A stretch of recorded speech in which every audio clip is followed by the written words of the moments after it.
फिर निवेदन करेंगे। पहले दिन की कथा याद है आप लोगों को?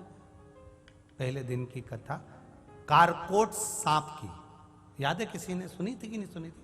कारकोट नाग सर्प कहां जाकर बैठा था? भगवान शंकर के शिवलिंग के सामने केवल जाकर बैठा है कारकोट सर्प। सारे सर्पों में बस यही सर्प ऐसा है कि डसता है तो व्यक्ति मरता नहीं है, पर शरीर पूरा सड़ जाता है, पूरा शरीर काला पड़ जाता है, बदबू आने लगती है, शरीर में से फफोड़े निकलने लगते हैं, जगह जगह से मांस उछलने लगता है और पीप रक्त मांस गिरने लगता है। कौन सा सांप है वो?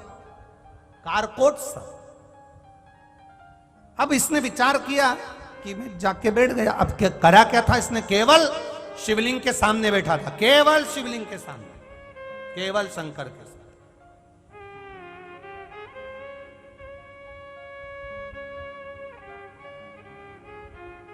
देवव्रत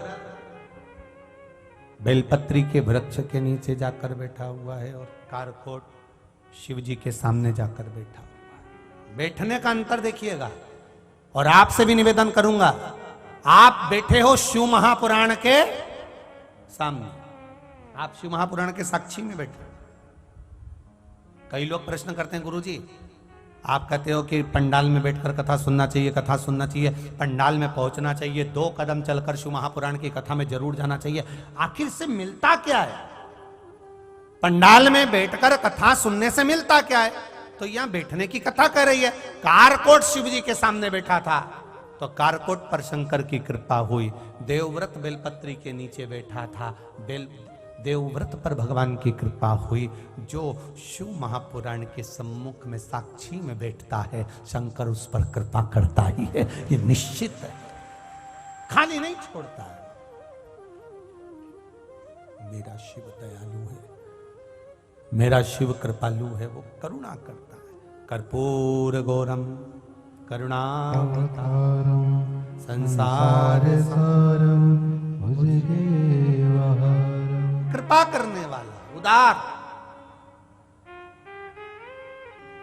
आपसे भी निवेदन है, जब जिंदगी में कहीं उलझन नजर आने लगे, कष्ट दिखने लगे, बहुत तकलीफ आने लगे, लगने लगे कि अब जिंदगी बेकार सी हो गई, हर तरह से हार जाओ, 2 क्षण के लिए शंकर भगवान के शिवलिंग की साक्षी में जाकर बैठ जाओ, या फिर किसी शिव महापुराण में जाकर बैठ जाओ, या शंकर भगवान की उस आनंद में बेलपत्र के वृक्ष के नीचे 2 क्षण जाकर बैठ जाइए।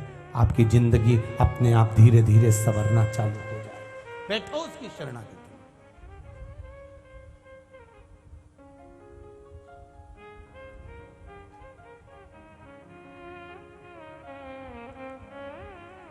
कहां बैठ रहे हो? किस जगह पर बैठ रहे हो? वो बैठने का स्थान भी देखा जाता है। दूध अगर बेकार नहीं हो तो उसको काय में रखा जाता है? फ्रिज के अंदर। फल बेकार नहीं हो तो उसको काय में रखा जाता है? बोलते जाओ जल्दी जल्दी। फ्रिज के अंदर। सब्जी बेकार नहीं हो तो उसको काय में रखा जाता है? फ्रिज के अंदर। फ्रिज के अंदर रख दोगे तो वो सड़ेगा नहीं। उसी तरह आप शिव महापुराण के फ्रिज में आकर बैठ जाओगे तो सड़ोगे नहीं, ये निश्चित है। सड़ना नहीं है, आप सड़ने वाले।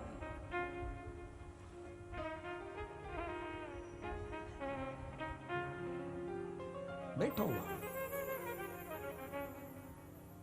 लगा।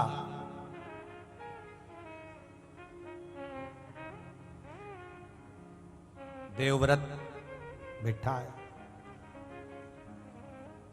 नमः शिवाय ओम नमः शिवाय नमः शिवाय ओम नमः शिवाय। बैठा है देवव्रत।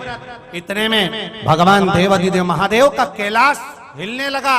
भोजन छोड़ दिया, श्वास एक नासिका के छिद्र से श्वास ले रहा है, उसी से छोड़ रहा है। ना कुछ खा रहा है, ना कुछ पी रहा है, ना उसका कोई भाव प्रकट हो रहा है। केवल अगर वो कर रहा है तो केवल कीर्तन, केवल मंत्र जाप, केवल नाम जाप कर रहा है, केवल नाम जाप और कुछ नहीं। जब कैलाश धाम हिला, सबसे आखिरी में हिलता है कैलाश, इससे पहले इंद्रलोक हिल गया।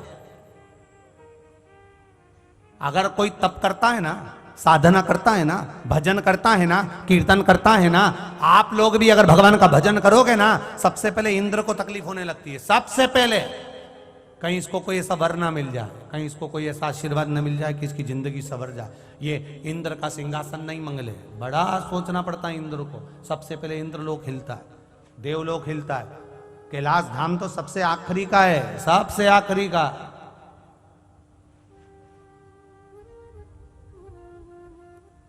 जब सब तरफ से देवताओं हिल गए, तब आखिरी में कैलाश धाम हिला।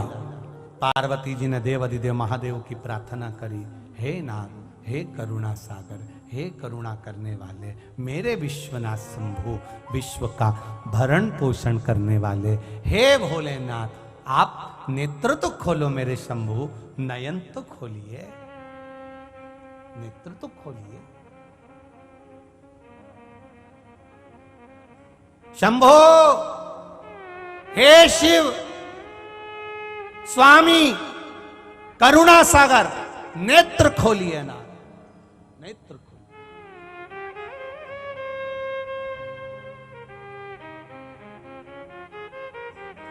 भगवान नेत्र खोले।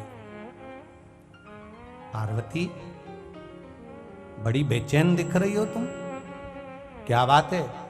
पार्वती जी कहती है, एक देवव्रत, काश्मीर प्रदेश का एक भक्त देवव्रत बेलपत्री के वृक्ष के नीचे बैठकर आपका मंत्र जाप कर रहा।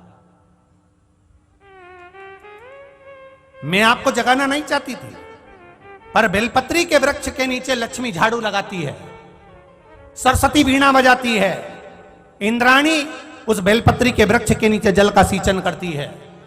33 कोटि देवी देवता उस बेलपत्री के वृक्ष की जड़ में विराजमान होते हैं।